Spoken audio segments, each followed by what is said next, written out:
তীব্র তাপপ্রবাহে আবারও জনজীবনে হাঁসফাঁস অবস্থা। এ বিষয়ে জানাতে বান্দরবান থেকে আমাদের সাথে যোগ দিচ্ছেন ইয়াসিনুল হাকিম। ইয়াসিন।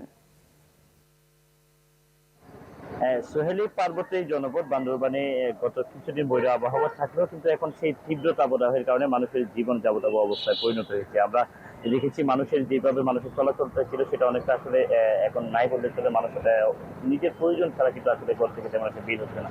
তবে গতকালকে আমরা তাপমাত্রা আবহাওয়া অফিসের সাথে কথা বলছি, তারা আমাদেরকে যেটি জানিয়েছে গতকালকে বিকাল অবধি প্রায় 38 ডিগ্রি সেলসিয়াস তাপমাত্রা তারা রেকর্ড করেছে এবং আজকেও কিন্তু প্রায় এখন 37 ডিগ্রি তাপমাত্রা সেলসিয়াস পড়ছে, যেটি বিকাল 4টা থেকে 4:30 পর্যন্ত এরকমই থাকতে হচ্ছে।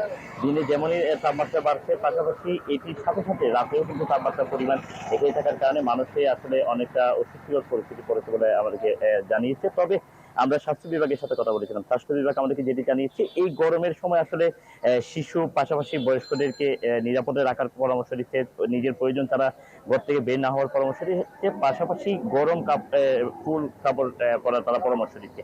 অন্যদিকে এই গরমের কারণে কিন্তু বিভিন্ন জায়গাগুলোতে আসলে পানির তীব্র সংকট দেখা দিয়েছে। সাঙ্গু নদীর যে পানির স্তর রয়েছে সেটি অনেকটা নিচে নেমে যাওয়ার কারণে বিভিন্ন জায়গায় পানি সংকটগুলো নিরসনের জন্য বান্দরবান পৌরসভার পক্ষ থেকেও কিন্তু বিভিন্ন জায়গায় পানি সরবরাহ করা হচ্ছে।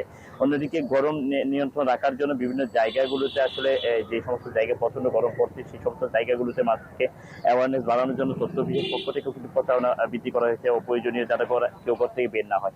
এখন আমি যে জায়গাতে দাঁড়িয়ে আছি এখানে প্রায় সময় মানুষের একটি উপচে পড়া ভিড় থাকে এই গরমের কারণে, কিন্তু এখন সেই জায়গাগুলোতে অনেকটা ফাঁকা অবস্থা বিরাজ করছে। গরমের কারণে মানুষের যে রোগগুলো হচ্ছে বলে আমাদেরকে স্বাস্থ্য বিভাগ জানিয়েছে, এখন স্কিন ডিজিজ হচ্ছে, পাশাপাশি গরমের কারণে ঠান্ডাজনিত রোগ বাড়তে পারে, গরম ঠান্ডায় বিভিন্ন ডায়রিয়া নিউমোনিয়া হচ্ছে। এই জন্য সকলকে সচেতন থাকার পরামর্শ আসলে স্বাস্থ্য বিভাগ দিচ্ছে।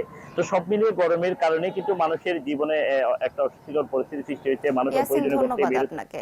দর্শক, চলমান তাপপ্রবাহে বান্দরবানের অবস্থা নিয়ে বিস্তারিত জানাচ্ছিলেন সহকর্মী ইয়াসিনুল হাকিম।